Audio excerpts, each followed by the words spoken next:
Dr. Sandeep Reddy garu. Next.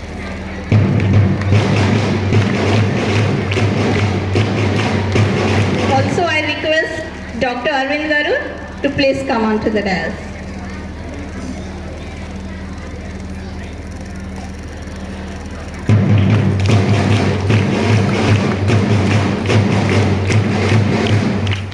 Welcome back everyone to your Daffodils High School.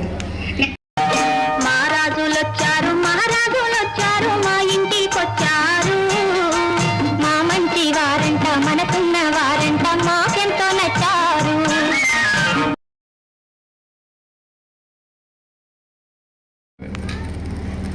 Actually, happy Women's Day to all.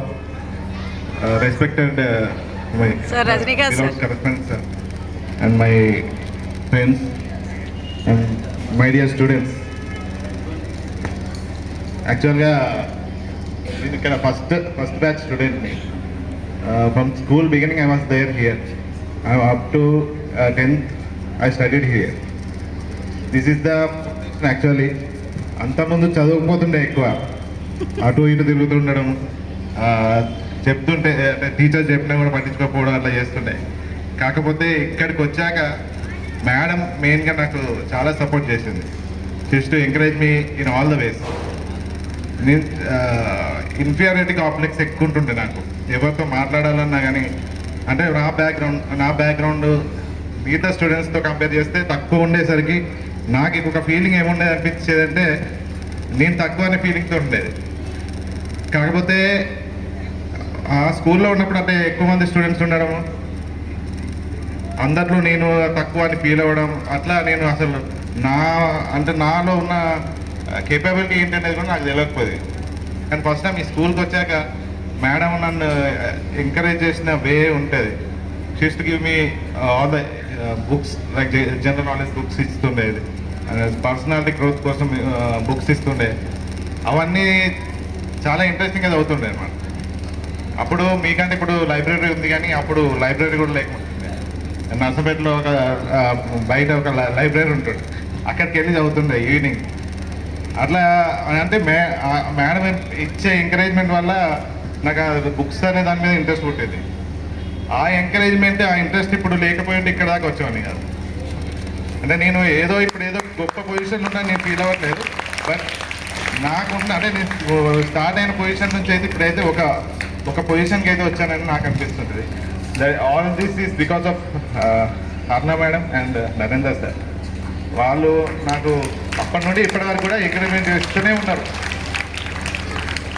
నాకు గుర్తుంది, అప్పుడు అంటే ఎంసెట్ రాసిన తర్వాత ఒక బీఫార్మసీ తీసుకుంటామని అనుకున్నాను అనమాట. ఎందుకు ఈ ఎంబీబీఎస్ అంటే మళ్ళీ డబ్బులు అయితే మనతోటి కాదు. అందరు కూడా చెప్తుండే అంటే మన ఫైనాన్షియల్ బ్యాక్గ్రౌండ్ బాగా లేదు కదా, ఇక ఎంబీబీఎస్ అంటే కష్టము, వద్దు అంటుండే అనమాట.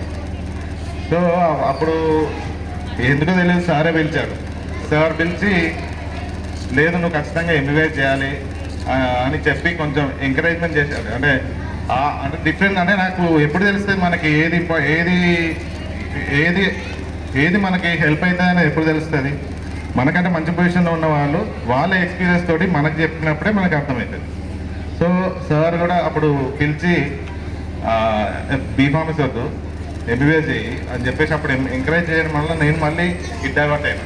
అంటే ప్రతి పొజిషన్లో is there to guide me and I'm very much thankful to you sir. అండ్ ఇప్పుడు కూడా నేను ఇక్కడ వరంగల్లో ప్రాక్టీస్ చేస్తున్నా. నాకు అంటే ఇప్పుడు 2 years అవుతుంది ప్రాక్టీస్ చేయడం. నన్ను అంటే గొప్ప డాక్టర్ అని చెప్పారు, కానీ మంచి డాక్టర్ అని అయితే అంటారు. ఆ మంచి అనేది ఎక్కడి నుంచి వచ్చిందంటే నాకు ఈ స్కూల్ నుండే వచ్చింది. అండ్ అసలు ఏదో క్యాంప్ కోసం అని పిలిచారు, కానీ ఇక్కడికి వచ్చాక నాకు తెలిసింది ఇంత వామ్ వెల్కమ్. నేను చదివిన స్కూల్లో ఇట్లా నన్ను రిసీవ్ చేసుకోవడం నాకు చాలా హ్యాపీగా ఉంది. I'm very much thankful to you sir. And all the best. అందరు కష్టపడి చదవండి, ఎందుకంటే అందరికీ ఫెసిలిటీస్ ఉండవు.